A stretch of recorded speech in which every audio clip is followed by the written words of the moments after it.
In today's video, we're going to put Airtabs on my Prevost and see if it helps to improve some of the handling characteristics. If you're a subscriber to my channel, you may have seen the video that I did on Airtabs with my previous RV, a 2000 Holiday Rambler Endeavor. On that RV, which had a Freightliner XC suspension, the handling, especially in any kind of windy conditions, was really not all that great, and I was looking for every way that I possibly could to improve it. In that video and in the thousands of miles that I drove my Endeavor with the Airtabs, I found that they really did make a very noticeable difference.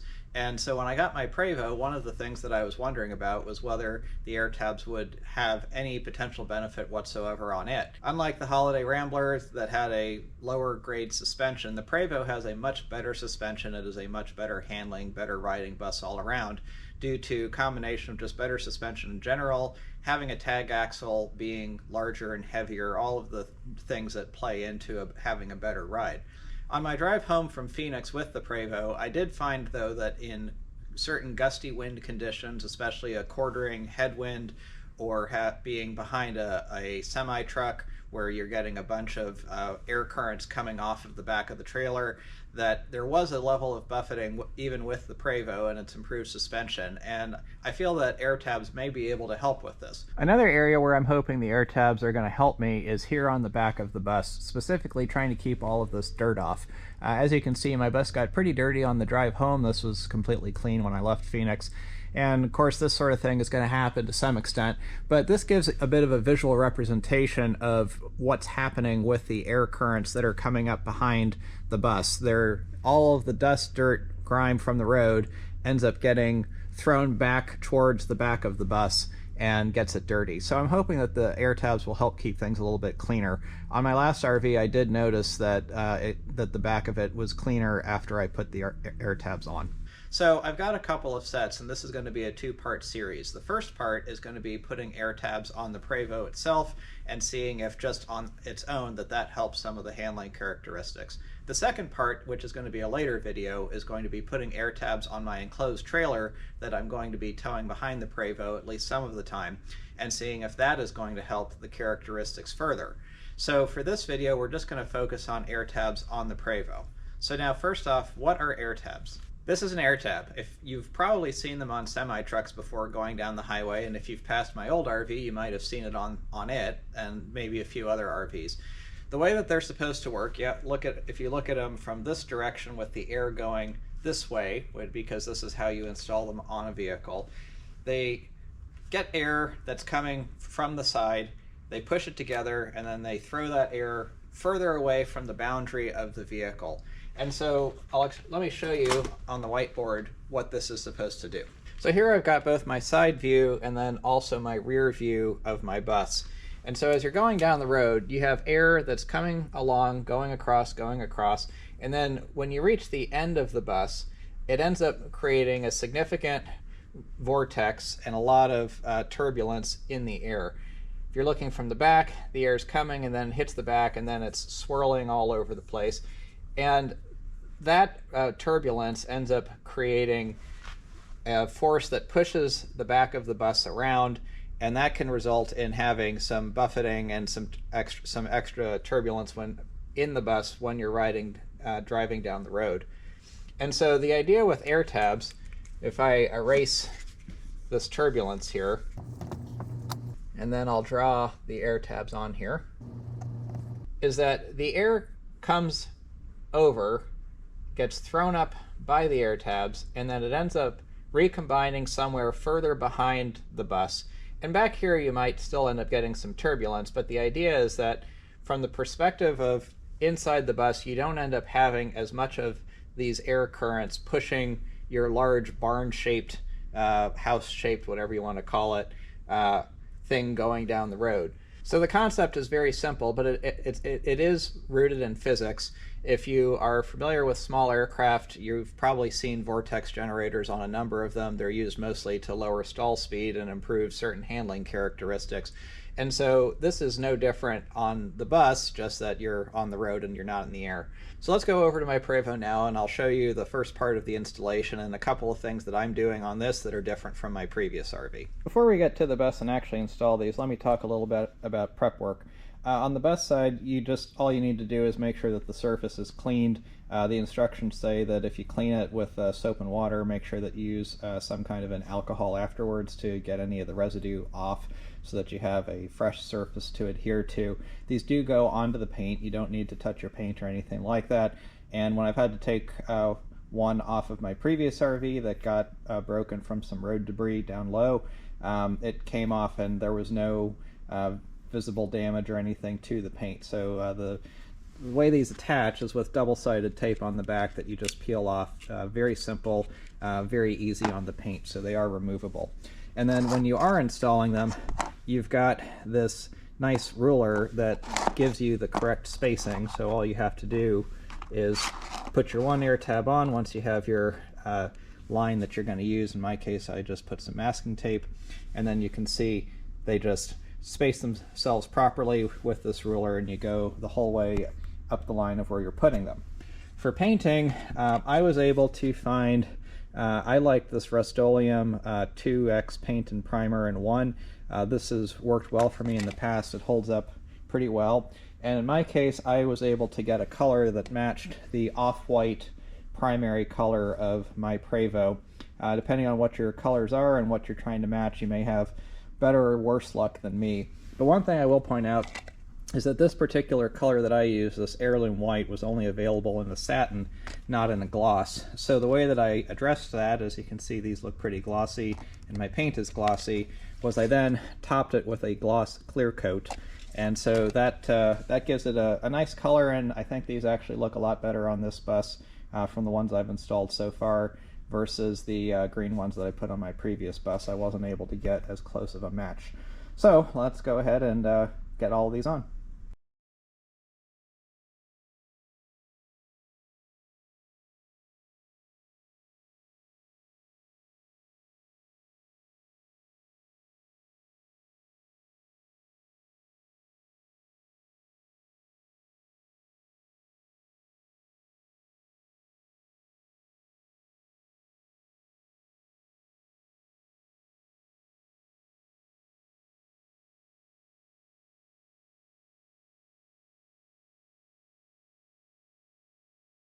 So as you can see, I've installed the Airtabs on my Prevost here on the driver's side. In the installation instructions, the Airtabs people recommend that you put the forward edge of the Airtabs 12 to 18 inches from the very back of your vehicle or trailer or whatever you're putting them on. So in this case, because the back of my bus slopes a little bit, what I aimed for was about 16 inches. And then what I did was I used a piece of masking tape, which I then referenced off of this line here just to make it simple and have everything line up. So I've got these basically 16 inches from the back of the bus based off of this lower portion, and then that tapers up to about 13 or 14 inches. As you can see, I couldn't get all the way to the top because at the top the roof starts to slope a little bit, so this is as far as I can go here. Now in a normal installation, like what I did on my Endeavor, you would have the Airtabs going all the way down to the bottom. However, in this case, that's not going to be something that I'll be able to do. There's a couple of reasons for that. I could put them in front of the louvers here, and I could also put them in front of the louvers here. But I don't want to do that because in this part of the bus, these are air inlets. On the bottom here, this is an air inlet for the cooling pack, and then over here, this is an air inlet for the engine. On the other side, I have another one of these same air inlets for the engine. I could put air tabs on the bottom portion here, but if you think about how these things work, where they are then throwing air out away from the side of the vehicle, I think that that would end up hurting the air inlet and then the cooling air inlet over here. So I think at least to start out, I'm just going to put them on the side, on the painted portion, and then I will also put them on the top of the bus. We're going to do that, and then we're going to go drive it. We're going to see if there is a noticeable difference. All right, got the Airtabs all installed on the driver's side, passenger side, and the top.